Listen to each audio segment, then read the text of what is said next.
The Vietnam War was a brutal campaign, as Americans were rocked by social shifts at home. The Vietnam War's many faults shook their collective conscience. When the campaign's cruelties became known, many were horrified.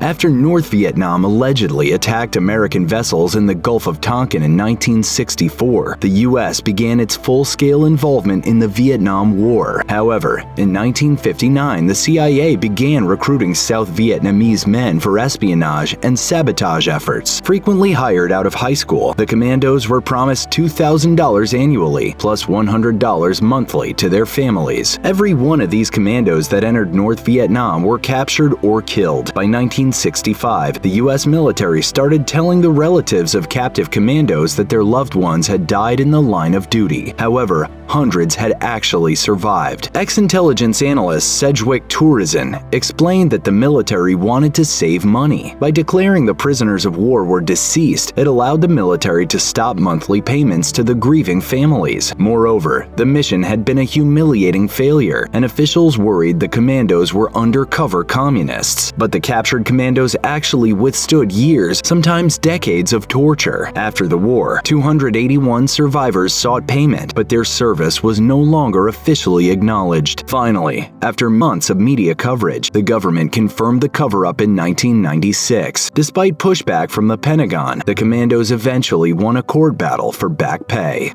Many GIs in Vietnam left behind illegitimate children, often the offspring of white or black men and Vietnamese women. These babies resembled blended enemies. Many of their mothers didn't view them as their children, but as burdens, and would often leave them in trash cans and at orphanage entrances. The Vietnamese dubbed them children of the dust, and they often became street beggars. Even those who were adopted were sometimes given away by their new parents. Peers picked on them for being poor and parentless. Many wished to walk away from Vietnam altogether and find their American fathers. However, the U.S. refused to pay attention to the children's pain. In 1970, the Defense Department defended its stance, stating that the orphans' well-being has never been and is not now considered an area of government responsibility. That tune changed in 1975. As North Vietnamese troops prepared to topple Saigon, rumors circulated that the incoming communists would slaughter anyone connected to America. President Gerald Ford greenlit Operation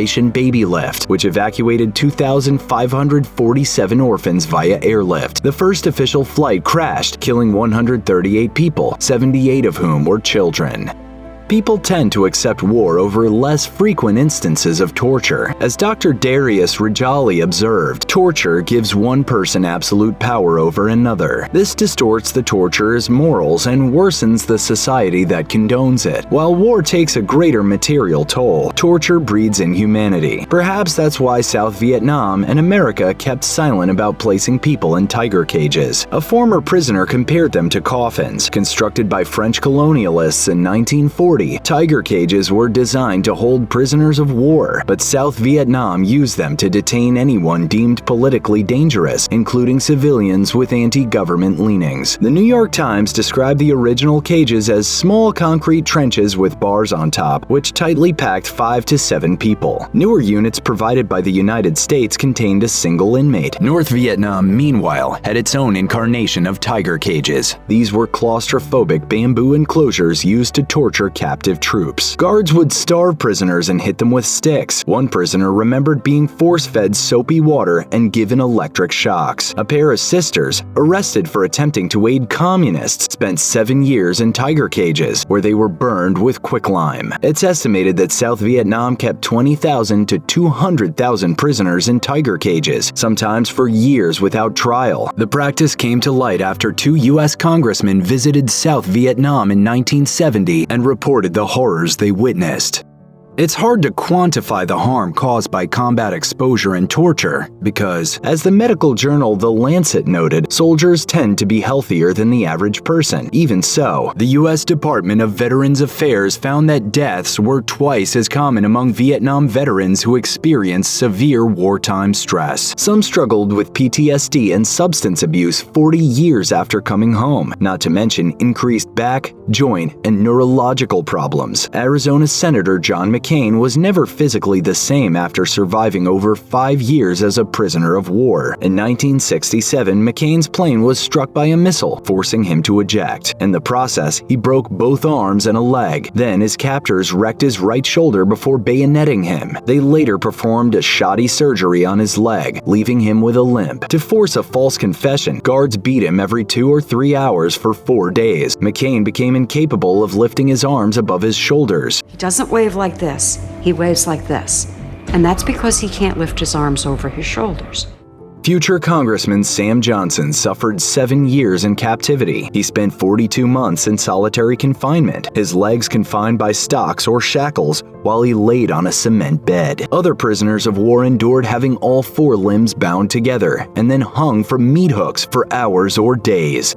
Reflecting on what he witnessed in Vietnam, platoon medic Larry Cottingham remarked, "There was a period when just about everyone had a necklace of ears." Cottingham served as part of the Tiger Force, a unit assembled in 1966 to out-guerrilla the Viet Cong. Initially hailed as heroes, the Tiger Force soon saw killing as, quote, "the way to live," according to one Tiger. In 1967, the Tiger Force executed an untold number of defenseless villagers. As a former member recounted, "We weren't even keeping count. I knew it was wrong, but it was an acceptable practice." Not everyone found it acceptable, though. Tiger Force member Gerald Bruner threatened to shoot his fellow soldiers if they kept killing civilians. However, a superior officer ordered Bruner to see a psychiatrist and scolded him for speaking up. A second dissenter was also silenced. Based on eyewitness accounts and government documents, the Toledo Blade, which broke the story in 2003, estimated the Tiger Force killed hundreds of helpless people. The soldiers scalped and beheaded people for their belongings and for sport. 27 members admitted that collecting ears as trophies was routine. Survivors described digging mass graves for the victims. A 4-year investigation by the military confirmed 18 culprits, none of whom faced formal consequences. Some soldiers later grappled with guilt and needed psychological counseling, but others remained remorseless.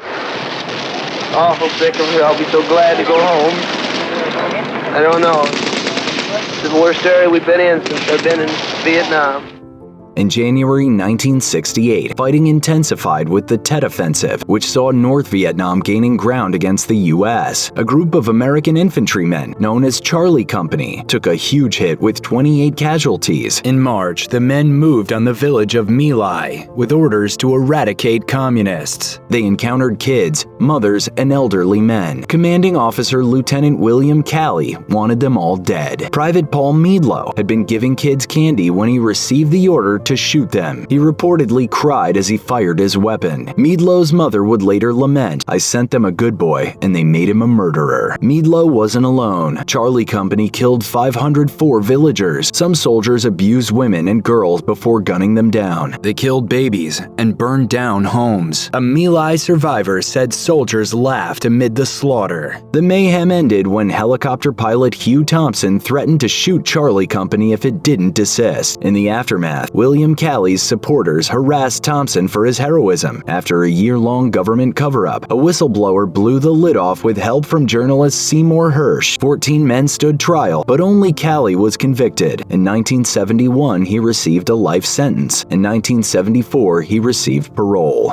In 1969, the same year the public learned about the My Lai massacre, more lies were told about a separate massacre. The Nixon administration started covertly carpet bombing Cambodia and kept Congress out of the loop for months. It didn't tell the public at all. Nixon dropped 540,000 tons of bombs and killed between 150,000 and 500,000 civilians. The resulting mayhem allowed a pro-American general to overthrow Cambodia's government. The country's ousted ex-leader threw his support behind the Khmer Rouge, led by Pol Pot. The Khmer Rouge were Cambodian communists who employed guerrilla tactics. They used the bombings as a political weapon, amassing enough momentum to overwhelm Cambodia's pro-US forces. The Khmer Rouge went on to implement oppressive policies and engage in atrocities that resulted in the deaths of between 1 million and 3 million people. When Pol Pot's chief torturer stood trial for his crimes, he partly blamed Nixon's carpet bombing campaign for the Khmer Rouge's reign. Nixon wanted to keep the bombing of Cambodia under wraps, even if it meant wrapping up a murder trial before it started. That year, the Green Berets conducted a top-secret operation to find out how effective the Cambodia bombings were. To the Berets' dismay, one of their operatives, Tai Chak Chu Yen, appeared to be a communist spy. Newsweek reported that Chu Yen underwent 3 days of questioning, which failed to yield a confession. 3 Berets then shot Chu Yen in the head for supposedly stabbing them in the back. Then they dumped him in a body of water. Chu Yen's wife uncovered the killing with the help of a general who despised the Green Berets. 8 men faced criminal charges, but Nixon wanted officials to scrap the case. So a congressman friend of Nixon threatened to block defense funding if the army didn't stop the case, which it did. However, military analyst Daniel Ellsberg discovered the cover-up and leaked the Pentagon Papers, showing deception by the U.S. government during the Vietnam War. On May 12, 1975, Cambodia's communist regime, the Khmer Rouge, commandeered an American cargo ship. A Marine-led rescue effort ensued. 100 Marine reinforcements were sent to the Cambodian island of Koh Tang after the ship and its crew had already been recovered. The reinforcements were informed they would face up to 40 old men and farmers, but Koh Tang was crawling with up to 200 armed and battle-tested soldiers. Defense officials knew about the fighters, but nobody told the Marines. Suddenly, the rescuers needed rescuing. 3 Marines named Gary Hall, Joseph Hargrove, and Danny Marshall went missing. The military maintained that the men, quote, disobeyed orders by failing to reach rescue choppers on time and had likely died. But M. Song, a former Khmer Rouge commander, later stated that Hargrove had been captured, questioned, and shot. Song further alleged that his men beat Hall and Marshall to death. The U.S., however, continued counting them as, quote, unaccounted for. In 1970, the U.S. invaded Cambodia under the Nixon administration. The now disgraced president managed to keep everyone in the dark for as long as possible. He didn't even warn Cambodia's head of state, who was a U.S. ally at the time. 2 days after launching the invasion, Nixon announced it on television, leaving out the lethal aerial assaults that accompanied it. Students hammered him for perpetuating a conflict that he promised to end. At Kent State University in Ohio, students and activists protested for days and set an ROTC building ablaze. The National Guard arrived to establish order, but were unsuccessful. On May 4th, protesters hurled rocks at wary guardsmen who responded with tear gas and gunfire. 4 students died and 9 sustained injuries. The guardsmen defended the shooting as self-defense, while others saw unnecessary force amid an unnecessary war. Nixon's chief of staff said the carnage was the beginning of Nixon's downhill slide toward Watergate. Between 1961 and 1971, America showered Vietnam with 45 million liters of the herbicide Agent Orange. The rationale sounded straightforward: drown the country's jungles in plant poison to prevent Viet Cong from hiding. This meant poisoning everyone in the vicinity, but the U.S. government assured everyone that Agent Orange wouldn't hurt anyone. How did all the children die? Poison. Poison, you know. The U.S. Department of Veterans Affairs lists 14 different diseases, including Parkinson's and 7 kinds of cancer, linked to Agent Orange exposure. That doesn't include the life-shortening disorders and severe disabilities suffered by the children of those exposed. In 1990, the VA revealed that the military realized Agent Orange was dangerous, but used it anyway. In fact, as The Guardian detailed, the military sprayed Agent Orange that was 25 times more potent than its own guidelines suggested.